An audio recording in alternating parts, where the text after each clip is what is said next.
Bonjour à tous, vous êtes les bienvenus sur Zone Franche. Au cœur de cette émission, une épineuse question, la problématique de l'emploi des jeunes. À l'image de plusieurs autres pays en développement, la situation de l'emploi des jeunes au Bénin n'est guère réluisante. À moins que notre invité du jour nous apporte la preuve du contraire. En réponse donc aux problèmes, les gouvernements successifs ont mis en place une série de mesures qu'ils ont parfois jugées efficaces pour contrer le phénomène qui va grandissant. Ces mesures qui ont consisté à la création des agences pour l'emploi et la mise en place des fonds pour inciter et accompagner les jeunes à l'entrepreneuriat se sont-elles révélées convaincantes? Règle-t-elle le problème de chômage? Nous ferons une analyse profonde de tout cela dans cette émission et en plateau, un spécialiste de la question. Kehinde Paulin Akpona, bonjour. Bonjour monsieur. Vous êtes expert comptable avec plusieurs années d'expérience à votre actif. Beaucoup de communication également sur l'emploi des jeunes et on se demande d'ailleurs qu'est-ce qu'il est allé chercher un comptable dans le milieu de l'emploi, vous nous direz. Ce parcours vous a valu votre nomination au poste de directeur général du Fonds national de promotion de l'entreprise et de l'emploi des jeunes FNPEJ. Déjà un an que vous êtes à ce poste, que vous dirigez donc cette structure, son état actuel, les réformes annoncées à votre prise de fonction, vos relations avec les jeunes et ces jeunes porteurs de projets et les perspectives sont autant d'aspects que nous aborderons dans cette émission. Vous êtes aussi politique, un des leaders de la 10e circonscription électorale, membre fondateur et membre du bureau politique national du parti Bloc républicain. Nous vous arracherons quelques mots vers la fin de cette émission sur l'actualité nationale, le dialogue politique, le chef de l'État qui reçoit lundi les partis politiques ayant déposé les dossiers de mise en conformité au ministère de l'Intérieur. Votre avis sur l'initiative du président de la République. Et pour conduire cette émission, je suis avec Herman Nyamboussou. Herman, bonjour. Bonjour Christian Dirigeant, Paulin Akpona, bonjour. Bonjour monsieur. Bienvenue sur ce plateau. Avant d'être nommé à la tête de ce fonds-là, le fonds qui s'occupe de l'entrepreneuriat et de l'emploi des jeunes, bien sûr, on vous avez fait beaucoup de communication. Mais que retenir de la question du chômage et de l'emploi des jeunes? Monsieur, merci beaucoup monsieur les journalistes. Et bonjour chers téléspectateurs. Je voudrais à l'entame apporter une petite précision. Lorsque M. Adam Dedjan faisait la présentation, il s'est posé la question de savoir qu'est-ce qu'un comptable va chercher dans le milieu de l'entrepreneuriat. Je voudrais rectifier qu'un expert comptable est au-delà du comptable. Le comptable, c'est le spécialiste des chiffres qui tient une comptabilité pour restituer de façon chiffrée l'ensemble des activités menées par une entreprise. Mais l'expert comptable va au-delà. L'expert comptable, c'est celui qui est le médecin généraliste de l'entreprise, qui donne des conseils, accompagne régulièrement le chef d'entreprise dans les prises de décision de management. Il est principalement celui qui surveille la comptabilité, celui qui garantit la fiabilité de l'information comptable et financière et qui, à côté, de façon accessoire, accompagne le pilotage de l'entreprise aux côtés du manager.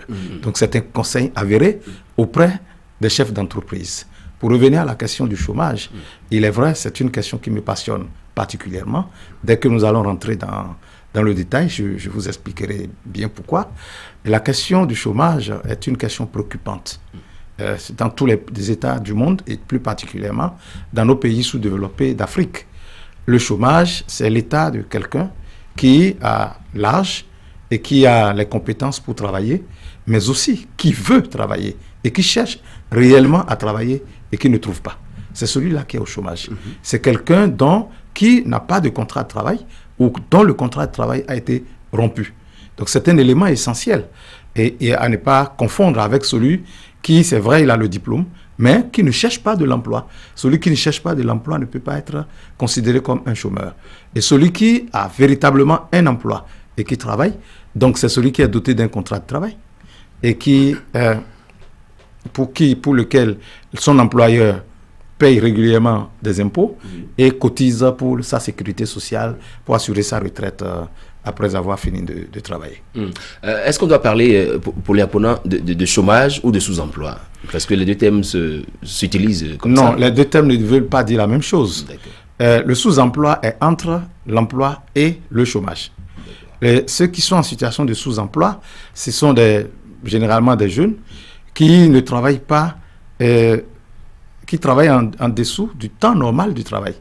Et donc, c'est des gens qui ont la volonté, qui veulent travailler les 8 heures par jour, mais qui n'ont pas l'opportunité de le faire. Donc, ils sont sous-employés. Et c'est principalement ce qui caractérise la jeunesse béninoise. Si on veut chiffrer un peu, la chose selon les études de la Commission économique pour l'Afrique, tout récemment, en 2018, le taux de sous-emploi de notre jeunesse est à 112%, mais contre plus de 90% en 2015. C'est ça. Alors, le chômage, sous-emploi, en tout cas, même si les deux ne veulent pas dire la même chose, puisque vous venez d'apporter les clarifications qu'il faut. Alors, quelle est la situation dans notre pays aujourd'hui? Pourquoi tant de chômeurs? Oui, mais je vous remercie. Vous savez, la première raison évidente, c'est notre système éducatif, dont on a hérité depuis l'indépendance. Et le problème de chômage, quand on en parle aujourd'hui, c'est triste. Les gens en parlent tout comme si c'est un événement récent. Ben, c'est une accumulation, en fait, de l'inadéquation, des conséquences de l'inadéquation du système éducatif avec le marché de l'emploi. Et c'est ce qui a continué jusqu'à aujourd'hui. Je crois que le taux de chômage tourne autour de plus de 2%. Et puis c'est resté stable dans le temps.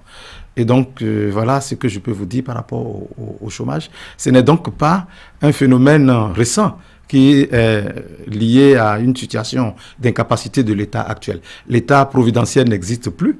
Et systématiquement, à une époque donnée, dès que vous sortez de l'école, ou même avant que vous ne sortiez de l'école, l'emploi vous attend. Mais aujourd'hui, le monde a évolué, la population est allée grandissante, les besoins se sont accumulés dans le temps. Chaque année, les universitaires sortent, on les forme souvent pour l'administration, alors qu'aujourd'hui, l'État providentiel ne peut plus continuer par donner de l'emploi. D'où la nécessité d'aller vers des réformes assez sérieuses. Et c'est ce que on peut reconnaître au gouvernement du président Patrice Talon, qui, de façon très courageuse, a entrepris des réformes allant dans le sens d'apporter des solutions durables au problème de chômage des jeunes. Justement, avant de revenir sur les réformes pour juguler un tant soit peu le problème de chômage, vous avez parlé de l'inadéquation formation emploi. Justement, nous faisons quand même face à de nouveaux métiers aujourd'hui. Pourquoi est-ce que ces chômeurs-là ou ces personnes qui n'ont pas un emploi ne vont pas vers ces nouveaux métiers-là à travers d'autres formations, une nouvelle orientation? Bien sûr. Il faut reconnaître que le gouvernement est allé très loin dans cette réforme de la formation technique et professionnelle. Et donc, c'est la solution qu'il faut apporter. Comme je vous le dis, le problème étant un problème d'accumulation, des tares depuis des années, des conséquences de cette inadéquation, ça ne peut pas se régler pas comme un coup de bâton magique où tout de suite la solution est venue. Mais progressivement, je vous ai dit que le sous-emploi en 2015 était à plus de 90%. Et aujourd'hui, nous sommes à 112%. Ça veut dire que quelque chose se fait, ça veut dire qu'il y a évolution dans le temps depuis la prise de pouvoir du président Patrice Talon, avec son gouvernement, tout le travail qui a été fait dans le sens d'améliorer la formation professionnelle et technique et donne déjà des résultats. Et certainement, ça va continuer dans ce sens parce que maintenant, il faut orienter la formation pour que ça soit en adéquation avec les besoins sur le terrain en se basant sur les métiers de service qui sont très, très porteurs d'emploi. Est-ce que l'entrepreneuriat peut constituer, monsieur le directeur général, une solution au chômage des jeunes? L'entrepreneuriat est la solution. L'entrepreneuriat n'est pas une solution. L'entrepreneuriat est aujourd'hui la solution pour juguler le problème du chômage des jeunes. Mais tout le monde ne peut pas entreprendre. Oui, c'est vrai. Mais ceux qui entreprennent, ils créent de l'emploi. Quand ils créent de l'emploi, ils recrutent d'autres jeunes qui vont travailler avec eux. Et vous savez, on a connu pendant longtemps dans ce pays plein de mécanismes qui, pêle-mêle, ont été créés avant l'arrivée au pouvoir du président Patrice Talon et pour faire de l'assistanat. Parce que les jeunes ne vont pas vers l'entrepreneuriat dans un passé récent parce qu'ils ont envie d'entreprendre. Ils y vont parce qu'ils savent que dans une situation de privilège, dans une situation de protection politique, ils peuvent avoir accès aux fonds publics pour en faire ce qu'ils veulent. Les jeunes, quand dans ces conditions, ils ne rêvent pas d'être entrepreneurs. Ils ont un problème réel de chômage. Ils ont besoin de l'emploi, mais ils savent qu'il y a quelque part un fonds qui existe dans lequel on peut mettre de l'argent à disposition pour entreprendre. Il suffit d'avoir un bon parrain politique, une bonne couverture, un privilège d'un parent qui est bien positionné. On va y revenir, qui est bien positionné. Eh bien, cet assistanat qu'on a connu pendant plus de 10 ans a versé la jeunesse dans des comportements déviants, et parfois à la limite de la morale, et ce qui fait que beaucoup de jeunes ont eu accès aux fonds publics et sont partis du pays. D'autres ont utilisé cet argent pour acheter des voitures.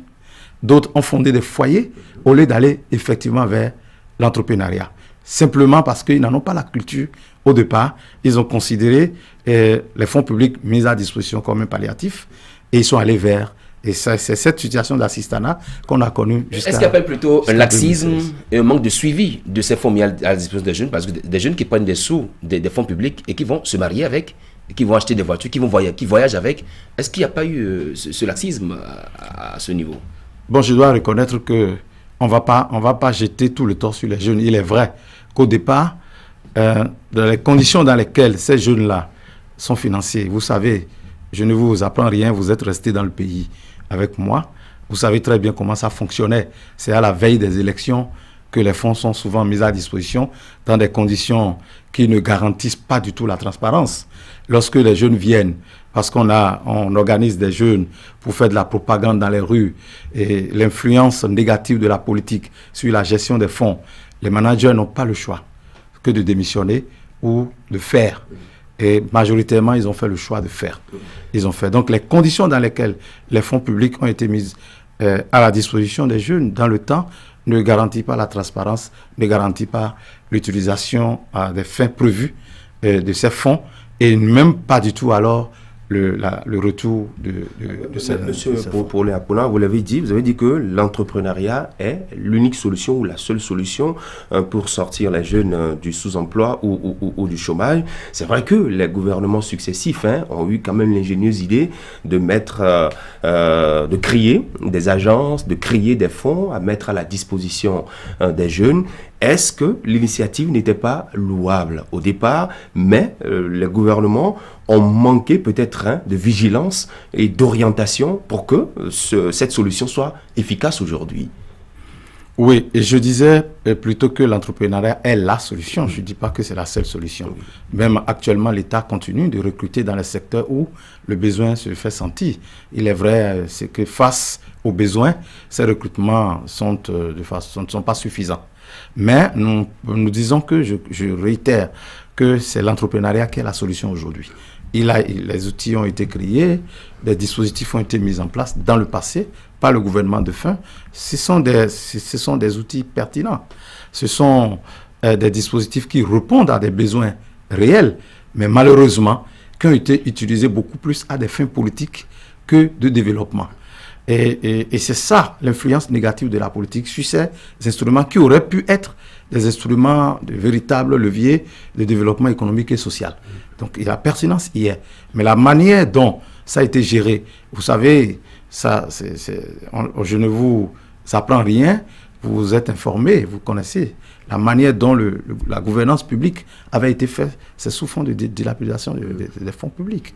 Mais aujourd'hui, il y a plus de rigueur, il y a plus d'organisation, il y a plus de méthodes, il y a plus de synergie entre ces différents instruments qui, pour la plupart, sont rénovés. Il y a plusieurs instruments. Il y en a qui sont rénovés, il y en a qui sont créés de nouveau pour accompagner, aider les jeunes. Mais est-ce qu'il n'y a pas une dispersion d'énergie quand on crée beaucoup de structures pour s'occuper de l'emploi? Aujourd'hui, non. Aujourd'hui, depuis que le président Patrice Talon est au pouvoir, les choses sont mieux organisées. Et il y a une synergie d'action entre ces différentes structures. Je vais citer le FNPEJ, que j'ai le privilège de diriger depuis 1 an. Et je vais citer la NPE, je vais citer la NPME, je vais citer la pièce, on ne va pas oublier. Je vais citer aussi certaines agences qui accompagnent, n'est-ce pas, à la résorption de problèmes de chômage des jeunes, tels que Et l'agence de développement, c'est MECITI, par exemple. Et donc, vous voyez, aujourd'hui, il y a une certaine synergie d'action. Il y a une certaine synergie d'action aujourd'hui. Et vous savez, à partir du début ou vers la fin de l'année dernière, le gouvernement du président Patrice Talon a fait l'option de promouvoir l'entrepreneuriat de croissance. À l'opposé de ce qu'on a connu jusque-là, je vous ai parlé de l'assistanat, c'est vrai, ce qui a été fait jusqu'en 2015, c'est l'entrepreneuriat de subsistance. Une famille juste pour faire face. Même tel que ça se faisait, ça ne garantit pas aux familles de s'en sortir. C'est pour ça qu'on parle... Dans la durée. Dans la durée. C'est pourquoi qu'on parle de sous-emploi. Mais cette entreprise, cet entrepreneuriat de subsistance ne garantit pas la création de l'emploi. Ça ne garantit pas la création de la valeur. Ça ne contribue pas au PIB. Donc il faut aller au-delà. Et pour aller au-delà, il faut jeter les bases. C'est d'où la nécessité des réformes courageuses qui se conduisent depuis 2016 et qui commencent déjà par donner les résultats en matière de sous-emploi des jeunes. Est-ce que nous avons aujourd'hui des jeunes qui sont vraiment prédisposés à l'entrepreneuriat, monsieur le directeur général? Les jeunes sont beaucoup plus prédisposés aujourd'hui parce qu'il y a par exemple des centres d'incubation et comme MECITI en matière d'innovation et comme le CVRI et UAC au niveau de l'université d'Abomey Calavi.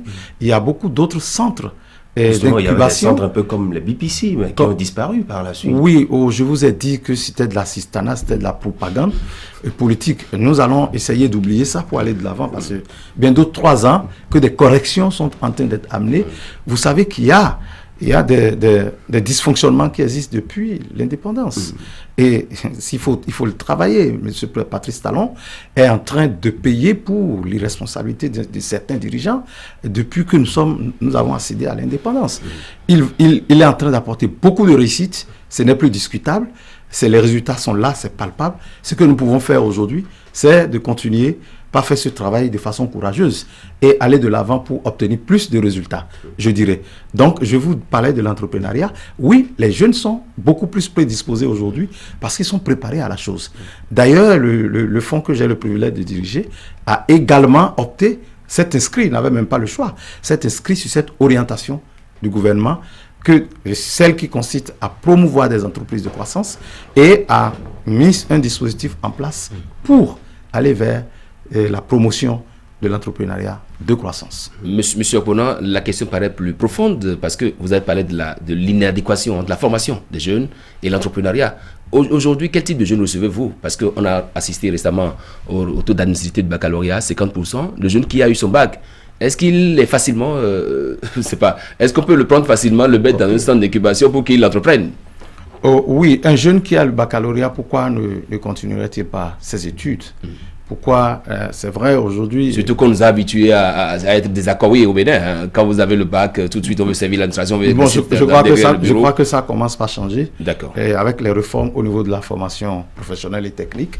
Aujourd'hui, les bacheliers auront à faire des études de courte durée qui leur permet une insertion facile. Et donc, lorsqu'ils sont orientés vers l'enseignement professionnel et technique, et donc ils ont un domaine de compétences bien précis. Et ces jeunes, quand on les prend en incubation, l'incubation, ce n'est pas pour leur donner une autre formation, c'est pour les préparer psychologiquement à avoir la posture d'entrepreneur.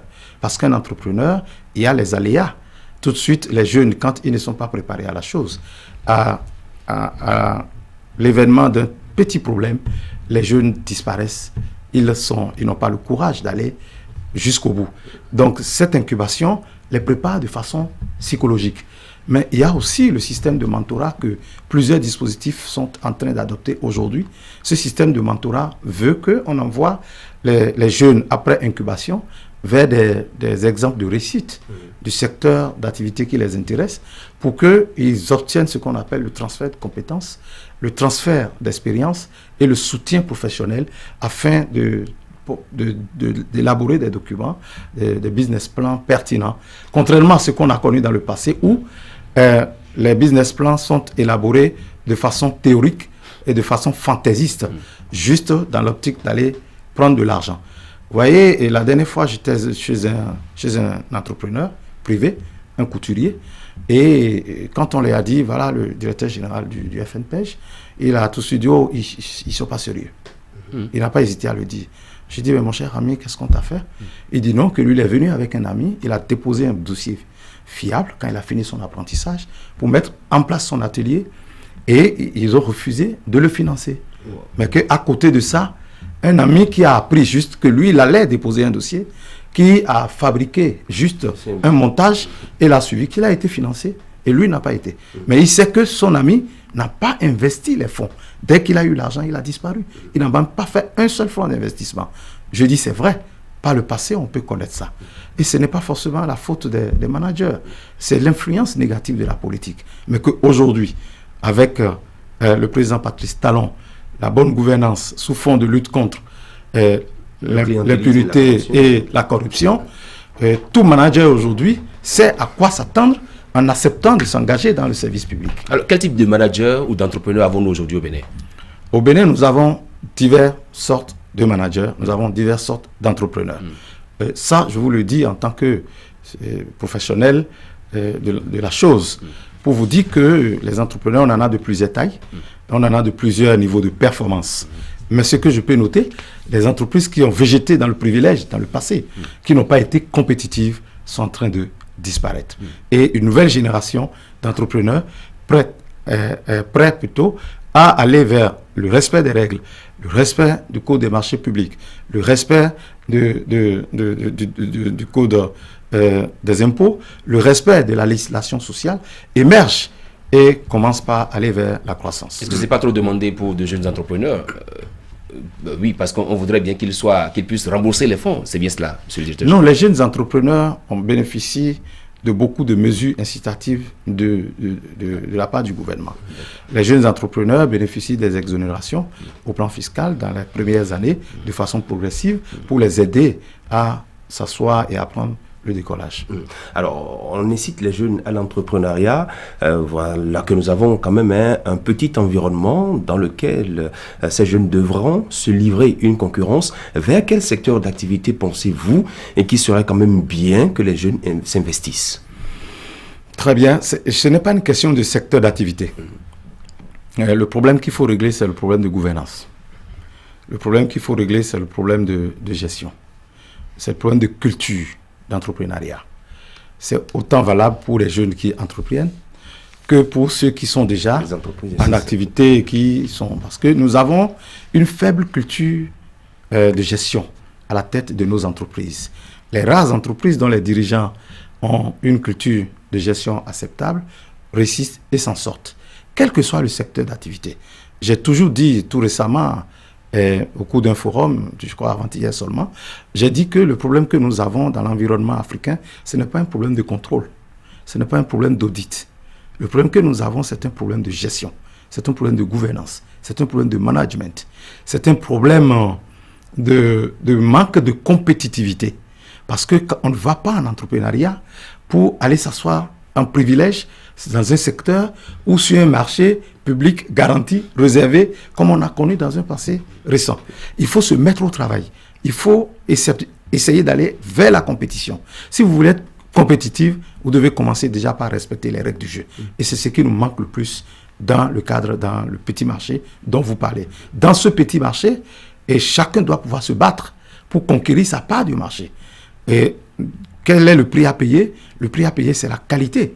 Le prix à payer, c'est un prix raisonnable, donc dans un rapport qualité-prix, pour aller vers la compétitivité et être plus compétitif sur le terrain. Alors, le problème qui se pose également, on invite les jeunes à l'entrepreneuriat, mais nous avons constaté quand même qu'au niveau de cette jeunesse, c'est l'individualisme qui prime sur la mise en commun des efforts. Est-ce que vous travaillez à cela, inviter les jeunes à se mettre, disons, en conglomérat, dans un ensemble, pour créer des entreprises? Quelle est la différence entre lorsque vous évoluez seul et lorsque vous évoluez avec des partenaires? Vous des posez associés, pour être plus précis. Vous touchez le cœur du problème de gouvernance que nos pays, les entrepreneurs africains en général, béninois donc en particulier, ont. C'est-à-dire que nous avons majoritairement des entreprises familiales, où le père de famille est le seul en réalité à prendre des décisions. Il met autour de lui les membres de la famille comme des actionnaires fictifs qui ne font aucun apport et qui ne participent pas à la gouvernance de l'entreprise. Et il est le seul propriétaire, il est le décideur, il est le réalisateur de la décision, il assume aussi les résultats. Il n'a pas de contre-voix, il n'y a pas de contre-décision. Il est le seul et généralement nos entrepreneurs ne tiennent même pas de comptabilité dans le sens de prise de décision de gestion.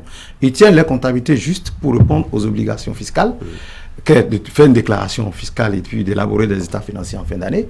Ils tiennent leur comptabilité juste pour répondre aux obligations sociales, pour répondre aux obligations de passation de marché public qui exigent qu'il faut avoir telle attestation de faillite, attestation fiscale, attestation sociale, etc., etc.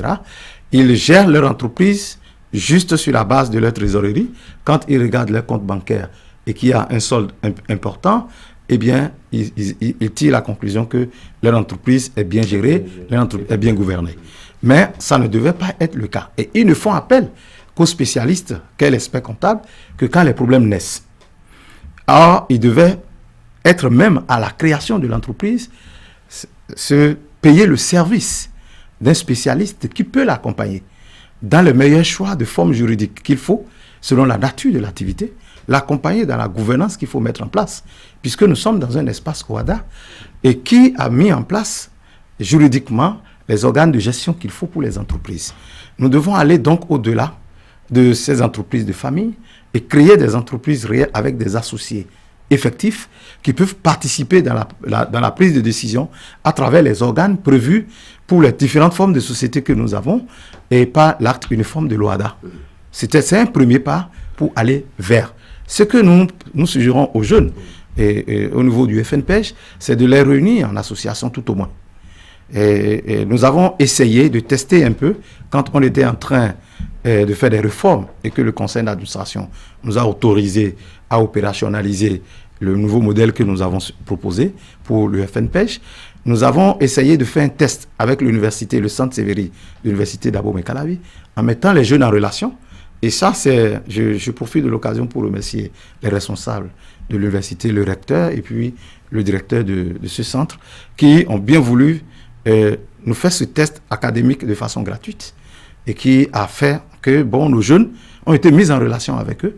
Ils ont compris, après cette mise en relation, qui est une pré-incubation, ils ont compris qu'il faut aller vers des associations pour garantir la transparence dans la gestion des affaires. C'est à cela que nous disons qu'il est important que la culture entrepreneuriale soit inculquée à nos jeunes qui sortent. Et dès lors que la réforme sur la formation technique et professionnelle devient une réalité qui s'apprend, dès qu'ils sortent, systématiquement, il serait même bon qu'en amont, ça soit intégré même dans les modules de formation, la culture entrepreneuriale, pour que ceux qui ont envie d'entreprendre, dès qu'ils sortent de l'école, qu'ils aient un minimum de culture en sortant de leur formation. Les autres aussi qui ont le même niveau d'études ou les mêmes diplômes techniques, s'ils ne veulent pas entreprendre, ils vont travailler auprès de leurs collègues qui sont des entrepreneurs, parce que tout le monde ne peut pas être entrepreneur. Est-ce que l'absence de culture entrepreneuriale explique que les banques ne soient pas prêtes à accompagner les jeunes? Justement, la fragilité des banques est liée au risque très élevé à financer les projets de jeunes. Et ce risque très élevé, c'est de cela qu'il s'agit. Ils savent très bien que ce sont des jeunes qui ne sont pas préparés à l'entrepreneuriat, qui ne savent pas de quoi il s'agit, ils ne savent pas ce qui les attend, et par conséquent, le risque de non-remboursement, le risque de la non-rentabilité de leur activité est très élevé. C'est pourquoi je dis une étape d'incubation est très importante, une étape de mentorat est également très importante pour ramener le niveau de risque à un niveau confortable pour le banquier afin qu'il puisse accompagner. Lors du même forum dont je vous parlais, il a été démontré que le problème que les entrepreneurs ont, en réalité, ce n'est pas un problème de financement. La banque, c'est que nous oublions souvent, la banque qui fait le financement, c'est aussi une entreprise qui est créée pour faire aussi des bénéfices, qui est créée pour faire de la rentabilité. Qui font le commerce. Donc, il n'y a pas les banques d'investissement, les banques qui accompagnent l'agriculture. Je vous dirai, il y a d'autres dispositifs. Je vous en parlerai, il y a d'autres mécanismes. Mais tout d'abord, reconnaissons et faisons comprendre aux jeunes entrepreneurs que les banques qui les financent sont aussi des entreprises qui sont créées pour faire des bénéfices. Ce ne sont pas des entreprises qui sont là pour faire des dons, pour faire de la subvention. Ce ne sont pas des... Pas du tout. Donc, eux aussi, ils veulent rentabiliser les affaires. Et pour y arriver, il faut que ces jeunes-là aient des comportements vertueux. Pour qu'ils aient des comportements vertueux, nous devrions cesser de leur remettre de l'argent public comme si c'était des subventions ou des dons. Et donc, le dispositif que nous, on est en train de suggérer, c'est que les jeunes sachent. On peut les accompagner dès qu'ils sont prêts et que le risque est minimisé. Ces jeunes doivent être accompagnés à la recherche de financement et non à l'obtention systématiquement des financements de l'État, des fonds publics pour aller vers l'entrepreneuriat. Alors, lorsque vous faites le point par rapport aux mécanismes mis en place par le gouvernement de la rupture depuis 3 ans déjà, que nous sommes en train d'expérimenter, nous, Béninois, à quel horizon mettez-vous un nouvel essor économique, un nouvel essor, une nouvelle race d'entrepreneurs dans notre pays? Si je regarde l'ensemble des dispositifs et surtout la synergie d'action qui est en train d'être mise en place, je crois qu'avant la fin du premier mandat du président Patrice Talon, nous allons commencer par sentir de façon touchable, de façon palpable et concrète les effets. Les effets sont déjà là. Je vous ai dit, on est parti de plus de 90% de taux de sous-emploi à 112% aujourd'hui. Ce n'est pas moi qui le dis, c'est une étude réalisée par la Commission économique pour l'Afrique. Et les rapports sont là. Donc, par conséquent, nous pouvons avoir espoir que les choses changent et que les choses changeront mieux parce que le gouvernement y travaille. Vous êtes expert comptable diplômé, vous faites fort également dans ce domaine de l'emploi des jeunes et vous avez la chance de diriger le FNPEJ depuis pratiquement 1 an maintenant, mais on n'entend plus trop parler de cette structure. Que se passe-t-il? Oui, trop parler, c'est-à-dire en bien ou en mal? Non, mais avant, on entendait parler du FNPEJ qui lançait donc des avis pour accompagner les jeunes et autres. Mais depuis plus d'1 an, le FNPEJ retenez dans un silence. Non, le FNPEJ n'est pas dans un silence. Je vous ai dit qu'on a mis en place un dispositif en train d'être mis en place. Les réformes se font sous le leadership du ministère de tutelle et l'orientation est donnée. Le gouvernement a opté pour l'entrepreneuriat de croissance. Le gouvernement a opté pour la création d'un guichet unique de financement public et prise en compte ces orientations du gouvernement. Nous avons adapté le dispositif opérationnel du FNPEJ qui doit être adopté pour être mis en œuvre. Mais ce qui est plus important, c'est qu'une synergie s'établit déjà entre les différents acteurs au sein du même ministère, en dehors même du ministère, pour que, de façon efficace, le problème de réservation de l'emploi de chômage des jeunes soit une réalité. Et donc, le FNPEJ n'est pas le seul, en fait. Et je voudrais que vous reteniez ça. Il y a le FNPEJ, je vous ai déjà dit, il y a l'ANPE, il y a l'NPME, qui, chacun, dans les limites de ce qu'il doit faire, fait du bon travail pour qu'ensemble, on puisse régler ce problème qui est un enjeu national et qui ne saurait être l'apanage d'une seule structure ou d'un seul ministère. Il y a des réponses transversales qu'on doit apporter. D'où la nécessité d'aller aussi dans un écosystème avec CMS-City, avec APIES et d'autres agences et organismes qui existent en matière de promotion et de réservation de l'emploi. C'est nettement plus organisé. On n'a pas besoin de faire du bruit pour faire du bien. C'était de la propagande politique. Vous connaissez très bien celui qui est au pouvoir. Il n'est pas dans la propagande, il est dans le concret, il est dans le résultat, il est dans la méthode. Et vous suivez ces et évidemment. Ce sont des instructions que vous avez reçues aussi. Même si vous ne recevez pas d'instructions en la matière, moi j'ai de l'admiration pour la méthode Patrice Talon. Et donc systématiquement, j'ai bien envie de lui ressembler et de gérer les choses exactement comme il fait dans ma petite place, la petite responsabilité qui m'a été confiée. Et puisqu'il apporte des résultats avec sa méthode, je dois m'y inspirer pour également apporter les résultats et donner satisfaction et mériter la confiance qui a été placée en ma petite personne. Patrice Talon, c'est les réformes. Vous également, au niveau du FNP, c'est les réformes, puisqu'à votre prise de fonction, vous avez rappelé un peu ce que vous allez faire. 1 an après, vous avez rappelé qu'il y a un certain nombre de mécanismes qui ont été mis en place. Mais le FNP, c'est d'accompagner les jeunes, de mettre à leur disposition des fonds Aucun contrat n'a été signé, aucun fonds n'a été décaissé au profit des jeunes depuis plus d'1 an. Qu'est-ce qui se passe? Le rôle du FNPEJ, ce n'est pas de mettre l'argent public à la disposition des jeunes. La mission a été purement et simplement dévoyée et orientée vers la propagande politique. C'est tout. Sinon, vous prenez les documents de base juridique du FNPEJ, c'est clairement défini que le FNPEJ est dans la facilitation d'accès au crédit. Et qui fait les crédits? Qu'est-ce qu'on doit comprendre par facilitation? L'État ne peut pas faire des crédits. L'État ne peut pas faire la concurrence avec les banques. L'État ne peut pas faire la concurrence avec les SFD, les institutions de microcrédit. L'État est là pour réguler. Et c'est le rôle que l'État joue. L'État est entre ceux-là qui sont dans le besoin et ceux qui en ont un excédent à mettre à disposition. Et l'État met des règles en place qui s'imposent à tout le monde. L'État n'a pas à donner de crédit. Et l'entrepreneuriat ne se subventionne pas. Lorsque vous voulez être entrepreneur, vous devez être responsable. Vous devez avoir un minimum. C'est pour cela d'ailleurs que quand vous amenez un projet vers les banquiers, quelle que soit la qualité du dossier que vous amenez, encore que le vrai problème de l'entrepreneuriat se trouve à ce niveau. Quelle que soit la qualité du dossier que vous amenez, il y a un minimum de fonds propres qu'on vous demande. C'est vrai, vous allez me dire, un jeune qui sort de l'école, où est-ce qu'il irait chercher ce minimum de fonds propres? C'est là qu'il faut aller vers d'autres mécanismes. Il y a des fonds de garantie qui existent. Il y a des fonds d'investissement qui existent. Il y a des fonds de capital risque qui existent. Il y a même des financements participatifs qui peuvent se faire aujourd'hui. Et qui sont pratiquement inconnus des jeunes. Et qui sont malheureusement inconnus des jeunes. Et c'est pour cela que je dis qu'il est très important de passer par une période d'incubation. Donc, lorsque vous passez par une période d'incubation, vous avez beaucoup d'informations. Et au-delà, le FNPEJ se veut maintenant cette institution qui accompagnera ces jeunes dans la recherche de financement.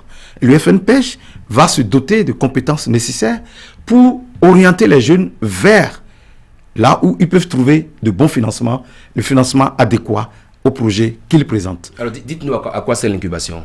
L'incubation, c'est à une préparation psychologique. Oui, ça se passe comment? Dites-nous comment ça se passe. C'est une formation, le jeune qui va dans un centre. C'est une formation à la fois théorique et pratique. J'ai suivi un peu. Et je peux vous parler un peu de ce que fait Sévéry et UAC, puisque c'est l'expérience que j'ai eu à faire. Ils ont une méthode qu'ils appellent la méthode de déprogrammation, reprogrammation et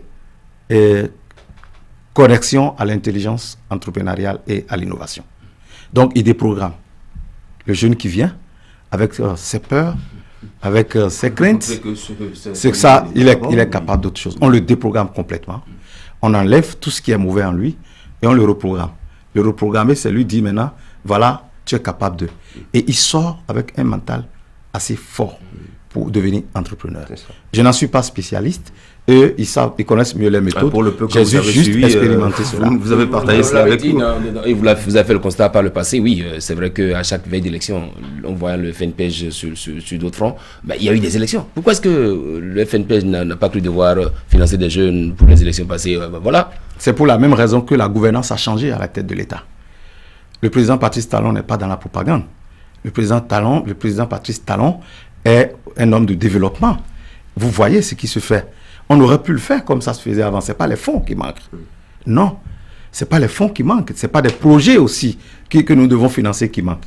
Mais dès lors que tout le dispositif n'est pas prêt, et c'est là que je salue la clairvoyance de mon ministre de tutelle, il a pesé de tout son poids pour qu'il en soit ainsi que Modeste Kérékou, pour que les réformes se fassent jusqu'au bout avant qu'on entame ces activités. Parce que si nous faisons dans les mêmes conditions, pour le répéter d'ailleurs, pour le citer d'ailleurs, si nous faisons dans les mêmes conditions que les autres, nous aurons les mêmes résultats médiocres. Parce que nous ne sommes pas plus intelligents que les autres. Nous devons changer de méthode. Et ça doit prendre le temps que ça doit prendre pour qu'on ait une méthode au point qui nous permet effectivement d'aller vers la réussite de l'entrepreneuriat. Et une méthode permanente, parce que les hommes passent. Nous allons passer. Mais il faut que la méthode puisse résister dans le temps. Il faut l'éprouver et voir quelles sont les insuffisances. Même si le dispositif est approuvé par le gouvernement, il va falloir une expérience pilote qui va valider absolument à une échelle acceptable qui permet d'évaluer ce dispositif et de s'assurer que les limites qui existent de part et d'autre sont maîtrisées avant de la mettre en œuvre à une échelle. Est-ce que ça a été une chance pour vous? Est-ce que c'est une chance pour vous de succéder à quelqu'un qui est devenu votre ministre de tutelle? Parce qu'il a été directeur du Je FNPEJ. dirais que c'est une chance. Pourquoi? Parce qu'il connaît mes difficultés. Il a vécu ça avant moi. Et c'est une continuité. Ça permet aussi qu'il puisse défendre plus facilement le dossier qu'il connaît que si j'avais un ministre qui n'avait pas pris par là. Pour moi, c'est une chance. Je bénéficie beaucoup de ses conseils et de ses accompagnements. Et je profite de l'occasion pour lui rendre un hommage mérité. Alors, nous avons aussi appris, entre-temps, que le gouvernement devait mettre un terme à l'existence du FNPEJ. Vous allez nous apporter les précisions sur cette information. Mais par la suite, votre ministre, à qui vous venez de rendre hommage, et vous avez démontré au gouvernement qu'il était quand même nécessaire que le FNPEJ vive, que c'est des modifications, des corrections, et qu'il fallait donc apporter. Alors, de quoi a-t-il été véritablement question? Qu'est-ce qui a poussé le chef de l'État à vouloir mettre un thème au FNPEJ? Est-ce à tout ce que vous avez rappelé, la mauvaise gouvernance qu'il y a eu, le clientélisme et autres? Et vous, en venant vers le chef de l'État, vous lui avez apporté beaucoup plus d'autres précisions sur la nécessité d'avoir cette structure? Je dois reconnaître qu'il y a de bonnes questions, de bonnes raisons, de prendre décision dans les conditions que vous connaissez, et de ne pas continuer cette mésaventure. Mais je ne sais pas à quelle occasion le président Patrice Talon vous l'a dit. À moi, il n'a jamais dit. Pas lui, nous avons eu des informations. Il n'a jamais. Bon, ça, c'est de la rumeur. Ce sont des polémiques. Vous savez, on veut montrer que le gouvernement tue des emplois. Le gouvernement n'en crée pas, ce qui est complètement faux. Vous voyez aujourd'hui la croissance économique de 2,1 à 6,8 en 3 ans seulement. Je vous en prie. C'est l'ensemble, c'est une synthèse de la croissance des entreprises. Donc, M. Patrice Talon est en train plutôt de pousser les entreprises vers la croissance. Et c'est une réalité. Donc, nulle part, moi, je n'ai appris qu'il ait l'intention de fermer le FNPEJ. Par contre, je peux vous confirmer qu'il a dit au départ que le FNPEJ on peut faire du FNPEJ un véritable levier de développement économique et social. Et c'est ce qui nous a guidés jusqu'à aujourd'hui. C'est d'ailleurs la vision qu'on a donnée au FNPEJ. Devenir un levier de développement, un véritable levier de développement économique et social à l'horizon 3 ans. Il y avait un gouffre financier au niveau du FNPEJ, des impayés de plus de des impayés, 10 milliards de francs CFA. Des impayés, ça existe. Le recouvrement, vous avez réussi des impayés, ça existe. C'est-à-dire que vous avez arrêté de publier des noms sur les radios parce qu'avant... ce n'est pas nécessaire. Ce n'est pas nécessaire pour faire des recouvrements. Ouais. Le gouvernement a déjà fait beaucoup d'efforts dans ce sens. Et mon prédécesseur a fait beaucoup d'efforts dans ce sens. Et quand je suis venu, j'ai apporté ma touche pour accélérer ce recouvrement en mettant en place à l'interne un comité de suivi qui a fait un travail formidable. Et actuellement, nous sommes en train de formaliser un certain nombre de procédures qui vont nous permettre d'accélérer le recouvrement de ces impayés.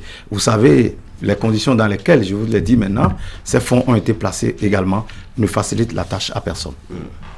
Alors, très rapidement, les perspectives, avant de passer à un autre sujet, au niveau du FNPEJ. Au niveau, FNPEJ bientôt sera un outil qui va répondre, n'est-ce pas, à la problématique.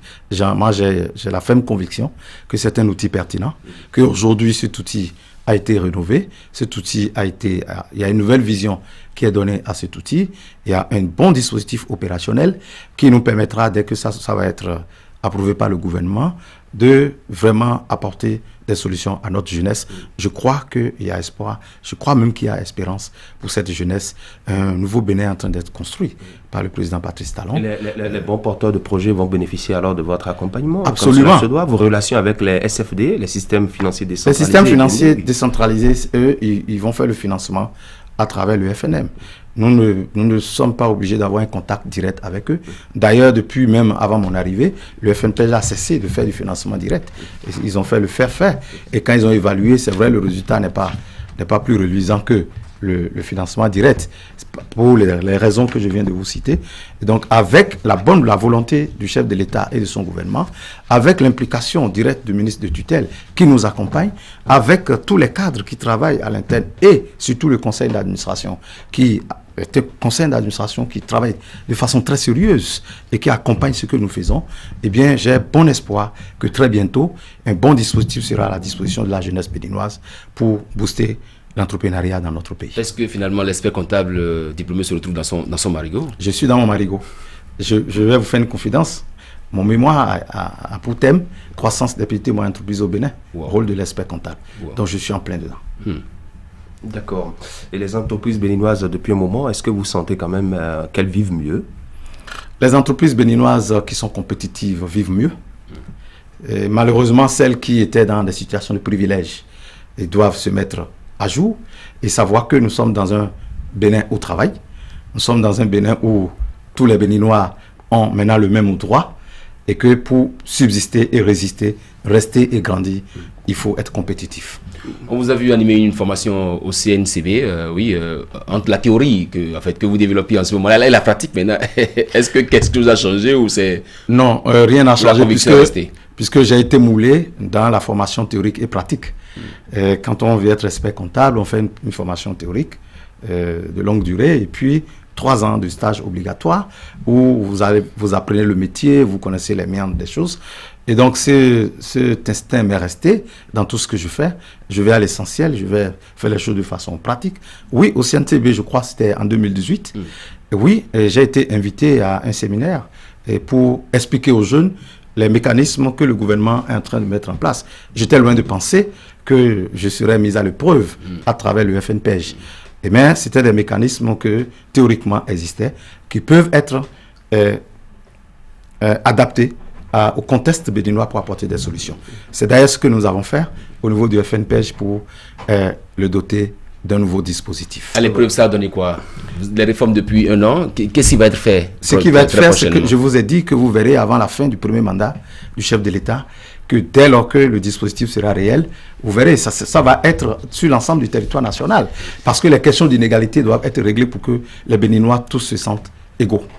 Voilà, on ne va pas parler emploi totalement puisque au-delà de votre casquette d'expert comptable et d'expert également sur la question de chômage et d'emploi, vous êtes également un acteur politique et il y a une célèbre phrase que je vais vous rappeler, peut-être que vous avez oublié: nous voulons, nous pouvons et nous devons bâtir en Bénin de l'espérance. Ce sont là vos propos. Sommes-nous sur la bonne voie depuis avril 2016? Absolument.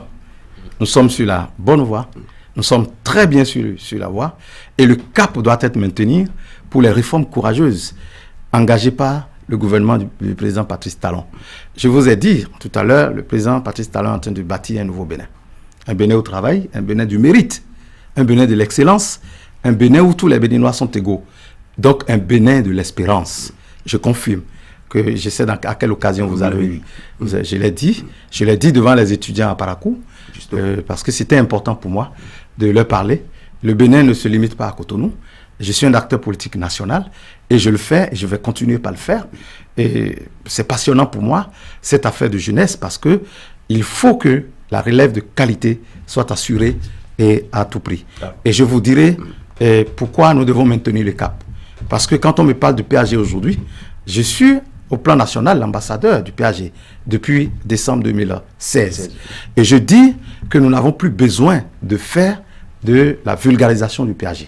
Parce que le PAG parle déjà suffisamment de lui-même à travers Maria Cléta, l'énergie, à travers les projets asphaltage, à travers la route des pêches, à travers la traversée de Parakou, à travers l'eau, la retenue d'eau dans les collines, à travers beaucoup d'infrastructures, à travers beaucoup de réformes au niveau des ministères et au niveau des entités de l'État qui portent déjà les fruits. Pour moi, il n'est plus question de procéder à la vulgarisation du PAG. Le PAG, c'est déjà une réalité. Le PAG, c'est du concret. Aujourd'hui, on touche ça du droit.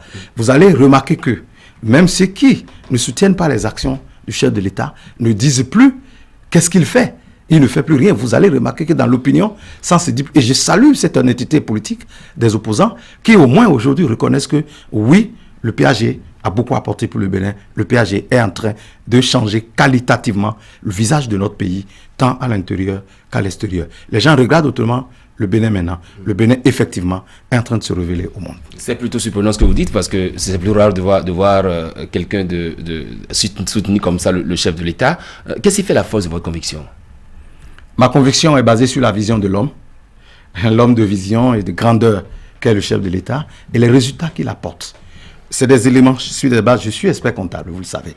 C'est sur des éléments bien chiffrés, bien concrets, et que je vous parle. J'ai dit on est parti de 2,1% et on est à 6,8% de croissance économique à fin 2018. 7% sont attendus à 2019. Et vous avez vu aussi au plan régional comme international la reconnaissance du Bénin en matière de bonne gouvernance aujourd'hui. Le chef de l'État fait de la lutte contre la corruption et l'impunité cet outil qui permet de garantir effectivement le respect, la bonne gestion des fonds publics. Et vous voyez la rigueur, la rationalisation dans l'utilisation des fonds publics.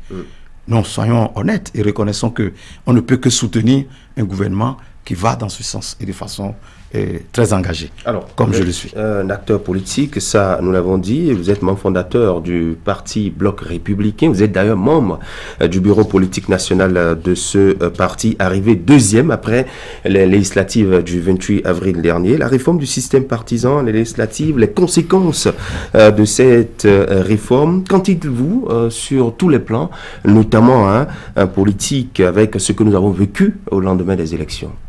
Oui, la réforme du système partisan, je fais partie de ceux qui ont soutenu, vulgarisé cette réforme. Vous parlez du code électoral et de la charte des partis politiques.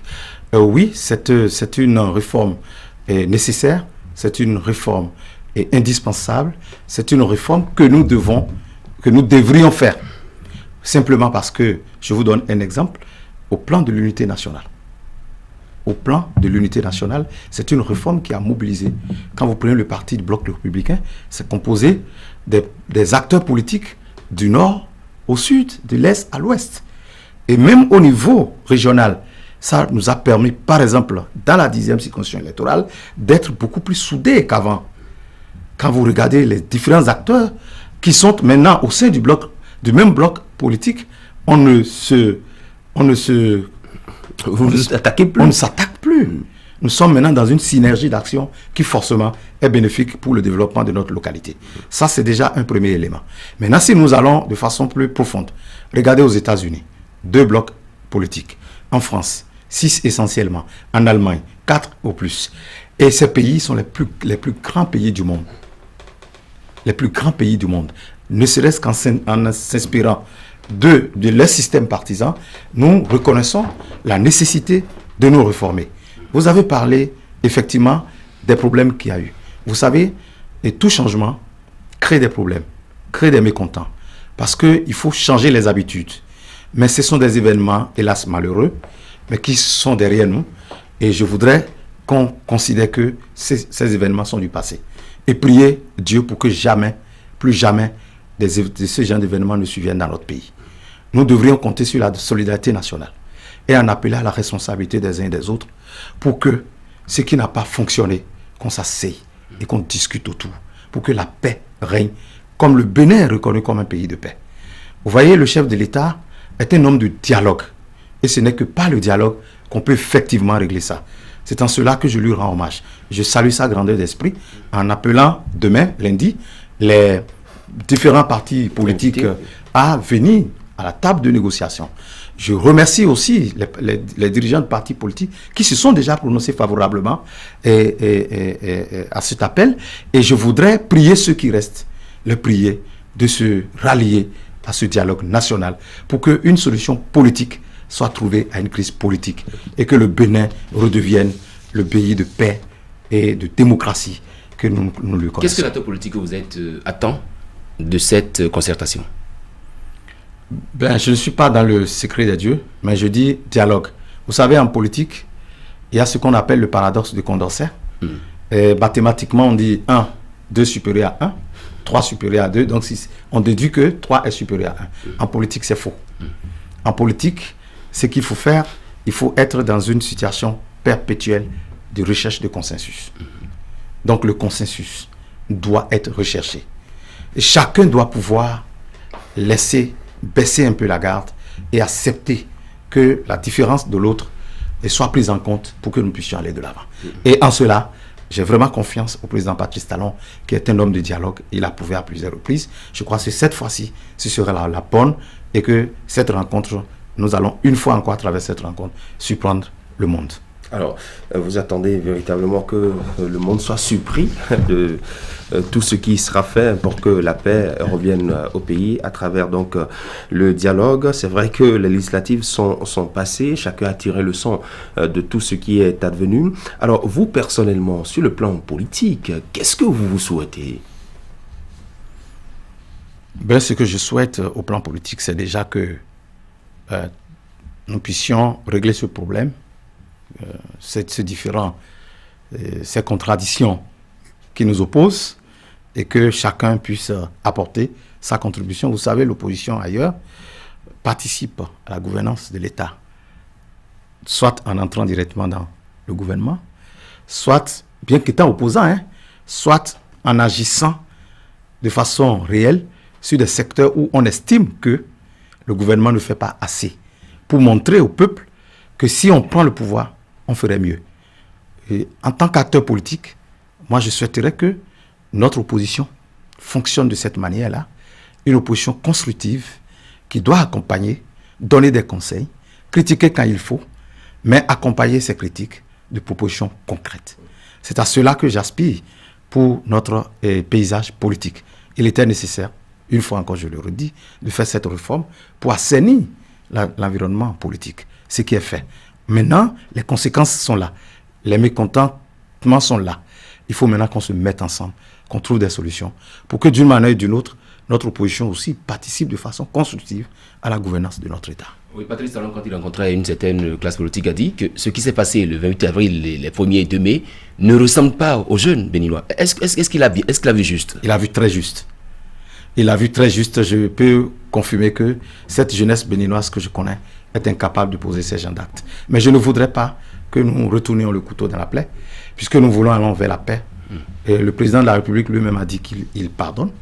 Et il a même appelé tous les acteurs politiques, les civils, la population, tous ceux qui ont été d'une manière ou d'une autre touchés négativement par ce qui s'est passé, il les a appelés au pardon.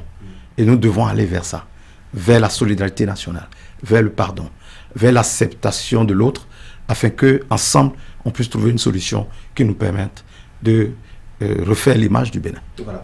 Le Bénin a quand même surpris, puisque vous savez très bien que nous sommes en pleine période de Cannes, la Cannes 2019 qui se déroule en Égypte. Notre pays, le Bénin, y a participé.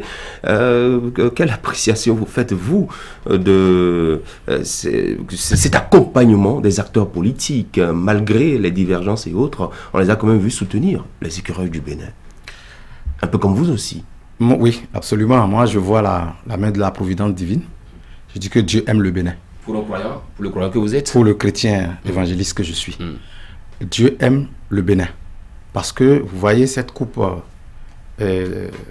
d'Afrique est intervenue à un moment où, après la tempête, où la calmie a commencé par venir petit à petit, et est venue rassembler un pays qui s'est levé comme un seul homme. Vous voyez, j'ai vu l'image de l'honorable Mitokwe avec l'honorable Ndolungo Christelle. C'est beau à voir. C'est très beau à voir. On a l'habitude de dire ce qui nous unit est plus fort que ce qui nous sépare. Ce qui nous unit, c'est le Bénin de demain, le Bénin pour la prospérité, le Bénin pour l'avenir de nos enfants, le Bénin pour exister en tant que nation et État.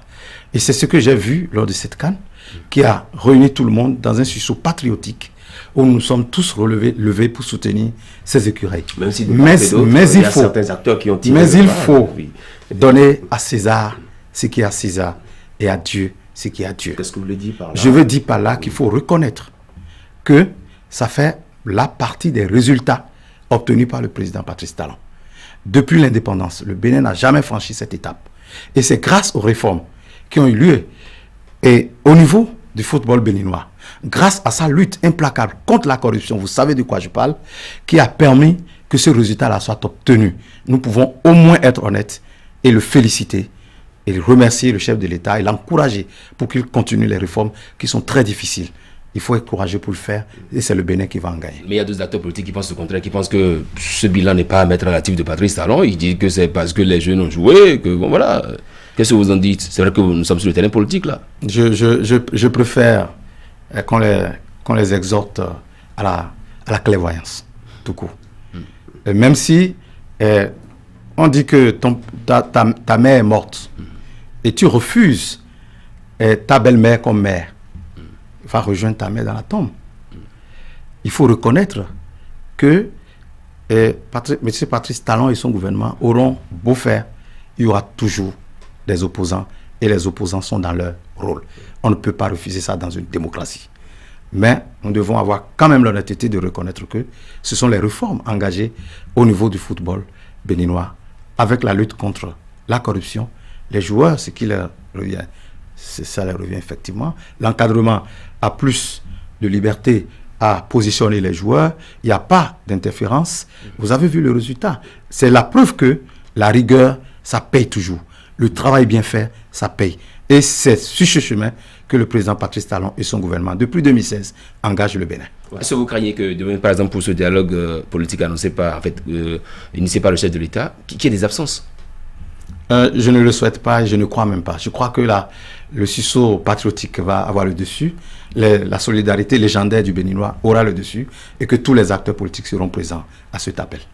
Alors qu'on attendait un facilitateur pour cette rencontre-là, est-ce qu'il y en aura ou il n'y en aura pas?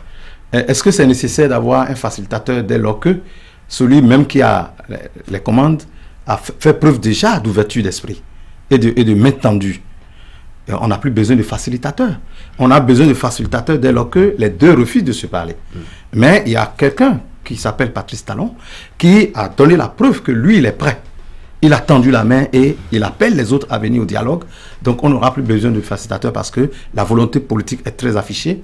Et je suis certain que notre opposition également est une opposition responsable, patriotique. Et la solidarité va l'emporter, je répète encore une fois. Est-ce que vous avez l'impression, après ces réformes politiques-là, qu'on a un nouveau type de jeunes politique ou de jeunesse politique au Bénin? Au-delà, comme je vous l'ai dit, on ne va pas baser les réformes sur les hommes.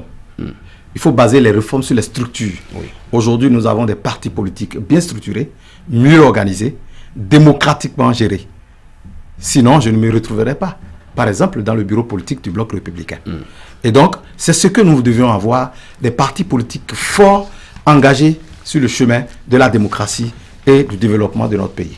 Les adhérents viendront parce qu'ils vont partager la philosophie de chaque parti politique. Désormais, nous avons le Bloc républicain qui s'assimile aux socialistes et le bloc